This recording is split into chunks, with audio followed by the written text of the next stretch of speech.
Bonjour, aujourd'hui je suis avec Julien, coach photo de toutmescoachs.com. Alors pour bien cadrer vos prochaines photos, Julien va vous expliquer la signification des différents cadrages. Nous allons parler des différentes significations du cadrage dans la photo.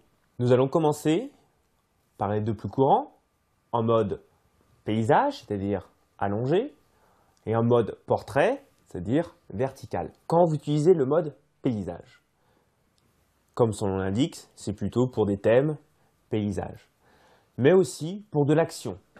Un vélo qui passe, une voiture, voilà, vous voulez un maximum d'éléments sur une grande longueur et peu de hauteur. En mode portrait, c'est que vous voulez figer quelque chose, donner une importance à une action. Vous avez d'autres cadrages un peu moins connus qui s'appellent plongée et contre-plongée. Comme son nom l'indique, plongée, donc avec votre appareil photo, vous prenez une photo direction vers le sol.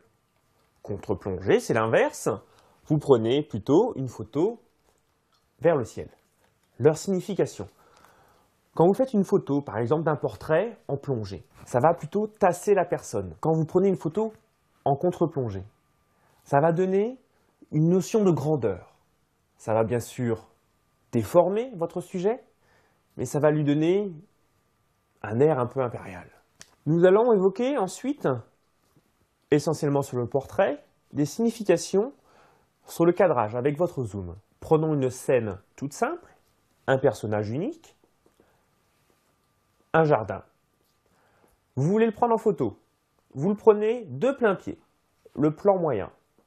Vous voyez ses pieds jusqu'à sa tête. Là, vous donnez une indication générale.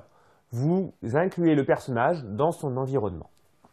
Ensuite, le plan américain. Vous vous rapprochez un peu, vous zoomez donc, vous arrêtez au genou. Vous avez donc le genou jusqu'à la tête. Là, vous donnez un peu plus d'importance au personnage, toujours dans un contexte général.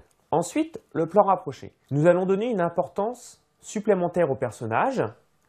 Nous allons cadrer du buste jusqu'à la tête. Le plan arrière est donc moins important. Maintenant, nous allons parler du gros plan. Le gros plan va s'arrêter uniquement sur le visage pour parler du faciès, des sentiments, du regard. Maintenant, nous allons parler du dernier point, le très gros plan. Nous allons nous arrêter sur un détail du portrait, un œil, une bouche, des rides sur la peau, voilà, des éléments signifiants. En conclusion, je vous ai expliqué les différents cadrages et leurs significations. J'ai utilisé comme thème le portrait, le personnage. Bien sûr, l'ensemble de ces explications sont aussi valables pour d'autres thèmes, comme la macro par exemple, ou le détail d'une fleur. Soit vous zoomez sur son cœur, ou soit vous la prenez dans son environnement général. Un autre élément, une voiture, un sportif, voilà.